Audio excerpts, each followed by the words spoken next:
Welcome to Myra Media. Janasena party రాష్ట్ర ప్రధాన కార్యదర్శి ముత్తంశెట్టి కృష్ణారావు గారు మనతో ఉన్నారు. ఆయనతో మాట్లాడే ప్రయత్నం చేద్దాం. సార్ నమస్తే. సార్, మెగా ఫ్యామిలీతో మీకున్న అనుబంధం ఏంటి సార్? అంటే ఇక్కడ మనం ప్రజారాజ్యం పార్టీ నుంచి ఇప్పుడు జనసేనలో కూడా ఉన్నారు. అసలు అనుబంధం ఏంటి మెగా ఫ్యామిలీతో? అంటే నేను చిరంజీవి గారికి చాలా ఏరాభిమాని. చిరంజీవి గారి ఫ్యామిలీ అంటే మాకు చాలా ఇష్టం. కాబట్టి ఆయన ఏదైతే సమాజ సేవ చేయాలి, సామాజిక న్యాయం జరగాలి అని ప్రజల్లోకి వద్దాం అనుకున్నారో ఆయన పిలుపు మేరకు మేము అందరం రాజకీయాల్లోకి వచ్చాం. అంటే ఏంటి సార్, అంటే సినిమాల మీద ఉన్న ఇంట్రెస్ట్తో రాజకీయాల్లోకి కూడా వచ్చారా? అంటే ఒక సినీ అభిమానిగా ఉన్న మీరు మళ్ళీ రాజకీయ అభిమాని అయ్యారా? ఒక రకంగా చెప్పాలంటే నేను అన్నయ్యకి ఏరాభిమాని, అలానే పవన్ కళ్యాణ్ గారు అంటే కూడా చాలా ఇష్టం మాకు. కాబట్టి ఆ ఫ్యామిలీతో అన్ని రకాల అనుబంధం ఉంది. నిజంగా ఈరోజు రాష్ట్రంలో ఏదన్నా ఒక కొత్త తరం రాజకీయం నాయకులు వచ్చారు అంటే అది ఎమ్మెల్యేలైనా కార్యకర్తలైనా లీడర్స్గా డెవలప్ అయ్యారంటే ప్రజారాజ్యంతోనే సాధ్యమైంది. ఇప్పుడు టీడీపీ నుంచి బయటికి రావడానికి, జనసేనలోకి రావడానికి కారణం ఏంటి సార్? ఒకటేమో న్యాయం జరగలేదు 100% అయితే నేను చెప్తాను. ఎందుకంటే నన్ను ఇన్ఛార్జిగా పెట్టి అవనిగడ్డకి నేను ఏదైతే లోకల్ బాడీ ఎలక్షన్స్ అన్నీ ఆ రోజున నామినేషన్ వేయడానికి కూడా ముందుకు రాని పరిస్థితుల్లో జనం నేను వెళ్ళిన తర్వాత నా మీద నమ్మకంతో ఎంతోమంది అక్కడున్న ఫ్రెండ్స్ కానీ బంధుత్వం కానీ అక్కడ ఉండటం వల్ల నాకు చాలామంది నా మీద నమ్మకంతో ఆ రోజు వచ్చి వాళ్ళందరినీ కూడా గెలిపించే బాధ్యత నేను తీసుకుని ఇంటింటికి ప్రచారం చేసి ఆ రోజు ఎంతో కష్టపడి పార్టీని మళ్ళీ నిర్మాణం చేసి గెలిపించాం.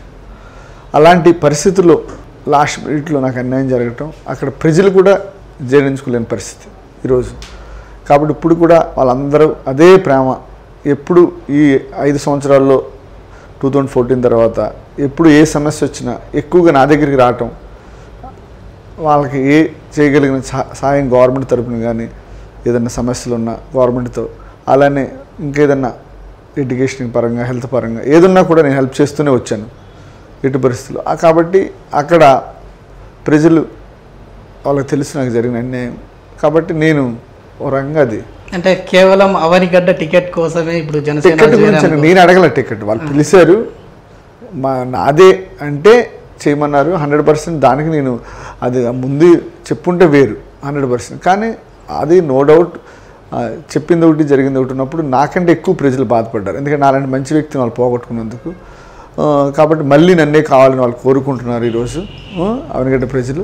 అలానే జనసేన అనేది మా ఫ్యామిలీ, ఒక రకంగా చిరంజీవి గారి ఫ్యామిలీ అంటే మా అందరికీ ప్రాణం. కాబట్టి ఆయన పవన్ కళ్యాణ్ గారు పిలిపివ్వగానే మేము ఇంకోసారి ఆలోచించాల్సిన పరిస్థితి ఉండదు. ఎందుకంటే పవన్ కళ్యాణ్ గారి పార్టీ ఉన్న తర్వాత 100% అందులోనే ఉంటాం. కంప్లీట్గా రాజకీయాలు అంతా ఆయనతోనే. అప్పుడు పీఆర్పీలో ఉన్నప్పుడు పవన్ గారితో ఎలా ఉంది సార్ సాన్నిహిత్యం మీకు? అంటే రాజకీయంగా అప్పుడు కూడా కొంచెం పవర్ చూపించారు పవన్ గారు. చూపించారు కానీ పవన్ కళ్యాణ్ గారు అంటే ఎప్పుడు కూడా టికెట్లు రికమెండ్ చేయడం అలాంటివి చేయరు. ఎక్కడ కూడా ఉన్నా ఆయన మెరిట్ మీదే పాలిటిక్స్ ఉండాలి. పాలిటిక్స్ అంటేనే మెరిట్తో జరగాలి. అప్పుడే మనం ఏదైతే సామాజిక న్యాయం అనుకుంటున్నాం అవన్నీ జరుగుతూనే పూర్తిగా నమ్మే వ్యక్తి, వాల్యూస్తో కూడుకున్న రాజకీయాన్ని. కాబట్టి పవన్ కళ్యాణ్ గారితో పరిచయం ఉంది. కానీ అంత ఎవరితో సిస్టమేటిక్గా ఎక్కడి వరకు ఉండాలో అంతవరకే ఉంటారు పవన్ కళ్యాణ్ గారు ఎప్పుడైనా సరే. కాబట్టి ఆయన పవన్ కళ్యాణ్ గారు సిద్ధాంతాలు కానీ ఆదర్శాలు అంటే మా అందరికీ చాలా ఇష్టం. ఆయన్ని ఆచరణలో పెట్టడం, దానివల్ల ప్రజలకు న్యాయం జరుగుతుంది 100%. ఎందుకంటే ఈ రోజున ఒక ఎమ్మెల్యే ఒక ఎంపీ లేకుండా ఎన్నో ప్రజా సమస్యల మీద మేము పోరాడడం, జన సైనికులు అందరం కూడా ఎంతో కొంత మేము న్యాయం చేయగలిగామంటే ప్రతిపక్షం కంటే వైఎస్ఆర్సీపీ కంటే ఈ రోజున జనసేన పార్టీ అని మేము గర్వంగా చెప్పగలుగుతాం. టికెట్ హామీ ఏమైనా ఇచ్చారా సార్ అవనిగడ్డ టికెట్ హామీ? ఎందుకంటే ఇప్పుడు సోషల్ మీడియాలో ఇదే హాట్ టాపిక్ నడుస్తుంది, నెక్స్ట్ అవనిగడ్డ నుంచి మీరే పోటీ అని. అందులో జనసేనకి ఇది అవనిగడ్డ అడ్డా అన్నట్టుగా కూడా చెప్పారు. నో డౌట్ అవనిగడ్డ జనసేన అడ్డే. ఎందుకంటే జన సైనికులు అంత బలంగా ఉన్నారు అక్కడ. అలానే ప్రజలు కూడా జనసేన పార్టీ ద్వారా న్యాయం జరుగుద్ది. అక్కడ ప్రజా సమస్యలు ఎవరు పట్టించుకునే నాదుడు లేడు. అపోజిషన్ పార్టీ కూడా ప్రజా సమస్యల మీద ఎప్పుడు పోరాటం చేయలేదు అక్కడ. కాబట్టి ఎంతో కొంత జన సైనికులే చేశారు మా వాళ్ళు, శ్రమదానం కానీ పోరాటాలు కానీ ప్రజల తరపున ఏదైనా సరే. కాబట్టి మేము జనసేన పార్టీ పవన్ కళ్యాణ్ గారు కనుక నాకు ఛాన్స్ ఇస్తే అవనిగడ్డ నుంచి పోటీ చేస్తాను, లేదంటే పార్టీకి సేవ చేస్తాను, ఇంకెక్కడి నుంచి పోటీ చేయను. ప్రధానంగా ఆ నియోజకవర్గంలో మీరు గుర్తించిన సమస్యలు ఏంటి సార్? అంటే అక్కడ ఏంటంటే సాగునీటి సమస్య చాలా ప్రాబ్లం. ఎందుకంటే అవనిగడ్డలో అక్కడ అలానే సాగునీరు కూడా టైంకి రాక మెయిన్గా సాగునీరు, వాడకు నీరు రెండు కూడా, అంటే వంట వండుకోవడానికి ఇంకో దానికి కూడా నీళ్ళు లేని గ్రామాలు చాలా ఉన్నాయి. అది సంవత్సరంలో వాళ్ళకి 8 months అసలు నీళ్ళే దొరకవు. అలానే పశు సంపద కూడా చాలా అక్కడ పెంచుకోవాలంటే కూడా నీళ్ళు లేక వాళ్ళు పెంచుకోలేని పరిస్థితి. కాబట్టి ఉన్న వాటికి నీళ్ళు ఉండవు. కాబట్టి ఎటు చూసినా కూడా సమస్యల వలయంలో అవనిగడ్డ ఉంది. కాబట్టి మేము అవనిగడ్డని ఎట్లయినా సరే, ప్రజలు ఎన్నో కష్టాలు పడుతున్నారు. అక్కడ నుంచి యూత్ ఎక్కడికో చెన్నైయో, బెంగళూరు, ఇంకో సిటీయో లేదా ఏరే ప్రాంతానికో వలస వెళ్ళి జాబ్ చేసుకునే పరిస్థితి. అలానే రైతు కూలీలు కానీ ఎవరైనా వాళ్ళు కూడా వలస వెళ్ళే పరిస్థితి, అక్కడ జీవనోపాధి లేక. కాబట్టి ఒక రకంగా అన్ని రకాలుగా మత్స్య సంపద చూస్తే ఎంతో ఉంది. దానికి తగ్గ ఫుడ్ ఇండస్ట్రీస్ కానీ ఏదన్నా చేపలు, రొయ్యలు ప్రాసెసింగ్ అబ్బగా తయారు చేస్తే అక్కడ ఎంప్లాయ్మెంట్ జనరేట్ అవుతుంది. అలానే మత్స్యకార కుటుంబాలకి ఎన్నో చేయాల్సిన అవసరం ఉంది. కాబట్టి మా జనసేన పార్టీ మేనిఫెస్టోలో మేము పెట్టాం, అవన్నీ కూడా చేసి అక్కడ వాళ్ళకి సేవ చేయాల్సిన అవసరం ఉంది. అలానే మనం అన్ని రకాలుగా డెవలప్ చేయాల్సిన అవసరం కూడా ఉంది. కళలు కానీ, మీరు ఏదైనా పర్యాటక రంగం కానీ ఏదైనా తీసుకోండి, అలానే ఎడ్యుకేషన్ పరంగా కానీ ఇవన్నీ కూడా చాలా అవసరం. అక్కడ మొన్నటి వరకు అధికార పార్టీలో ఉన్నారు, టీడీపీ అధినేతకు మరి చెప్పలేదా సార్? ఇవన్నీ చెప్పినా కూడా పట్టించుకోలేదా? చెప్పాము, పట్టించుకోలేదు. ఎందుకంటే అక్కడ వాళ్ళకి కావాల్సిందంటే ఎమ్మెల్యే అంటే అది పోవాలి. జనసేన పార్టీ చెప్పేది అదే. సమస్యలు ఎక్కడున్నాయో ప్రభుత్వం దృష్టికి వచ్చినప్పుడు దానికి కార్యాచరణ ఇమీడియట్గా చేయగలిగిన కొన్ని పనులు, లాంగ్ టైంలో చేయాల్సిన కొన్ని పనులు చేయాల్సిన అవసరం ఉంది. దానికి ఫాలోఅప్ చేసుకోవాల్సిన నాయకత్వం బాధ్యత అక్కడ నుంచి ఏదైతే గెలిచిన వారు ఉన్నారో వాళ్ళు చేయాల్సిన బాధ్యత. కాబట్టి అభివృద్ధి జరగలేదు, దానికి ప్రతిపక్షం కూడా దాన్ని పట్టించుకోలేదు ప్రభుత్వం చేయకపోయినా. కాబట్టి మేము అభివృద్ధి చేసి చూపిస్తాం అవనిగడ్డని. మా ప్రణాళిక ఇది: సాగునీరు, తాగునీరు ఎట్టి పరిస్థితుల్లో మొదటి సంవత్సరం ఆ ప్రాజెక్ట్ శాంక్షన్ చేపిస్తాం. ఎందుకంటే శాశ్వతంగా పోవాలి తాగునీరు సమస్య అనేది మేము. అలానే వైద్యం అందక చాలామంది పాము కాటుకు గురైన, అలానే ప్రెగ్నెంట్ మహిళలు చాలా ఇబ్బంది పడుతున్నారు. మంచి డాక్టర్ గవర్నమెంట్ హాస్పిటల్ లేక గైనకాలజీ, ఎందుకంటే విజయవాడ రిఫర్ చేస్తున్నారు.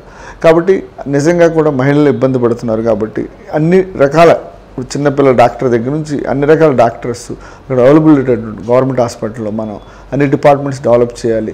దానికి తగిన వసతులు కల్పించాలి. డాక్టర్స్ని అపాయింట్ చేయాల్సిన అవసరం గవర్నమెంట్ మీద ఒత్తిడి తీసుకొచ్చి చాలా ఇమీడియట్గా ఉంది. ఓకే, ఒక పక్క టీడీపీ, మరో పక్క వైసీపీ. ఆ పార్టీలను కాదని జనసేనకే ఓటు వేయాలనే నినాదం జనాల్లోకి ఎట్లా వెళ్తారు? అది మీరు చూసే ఉంటారు. మేము ఈ మధ్యన గ్రామానికి వెళ్ళినప్పుడు ఇంటింటికి జనసేన తీసుకుని వెళ్తే మహిళలు ఆరతలు ఇచ్చి స్వాగతం చెప్తున్నారంటే ఈ రోజున వాళ్ళు ఎంత జనసేన ఆదరిస్తున్నారనే దానికి అదే నిదర్శనం.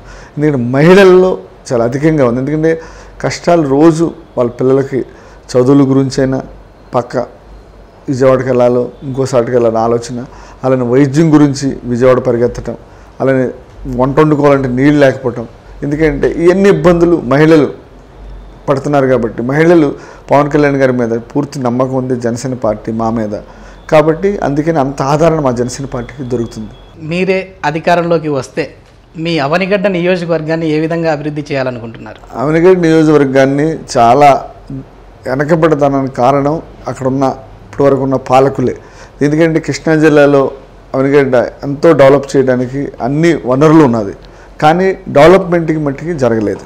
కాబట్టి ఈ రోజున ఆ ప్రాంత ప్రజలు చాలా కష్టాల్లో ఉన్నారు.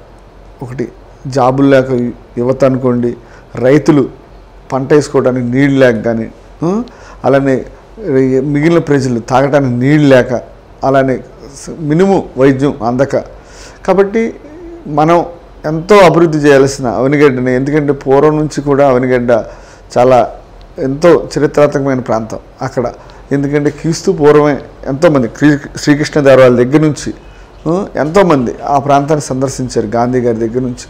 కాబట్టి ఎంత అభివృద్ధి చెందాల్సిన ప్రాంతాన్ని అక్కడున్న ఇప్పటి వరకు అయిన నాయకులు ఎవరు కూడా, ఒక సనకా బుచ్చుకోటయ్య గారు కానీ అలాంటి పెద్దలు తప్పితే ఇంకెవరు కూడా ఆ ప్రాంతాన్ని పట్టించుకున్నాం దాఖలైతే నాకు అనుకున్నంత స్థాయిలో డెవలప్ చేయలేదనేది నేను పూర్తిగా నమ్ముతాను. ప్లేసెస్ కూడా అక్కడ ఉన్నట్టున్నాయి. ఎందుకంటే మీరు అనే టూరిజం నిజంగా ఎంతో డెవలప్ చేయొచ్చు.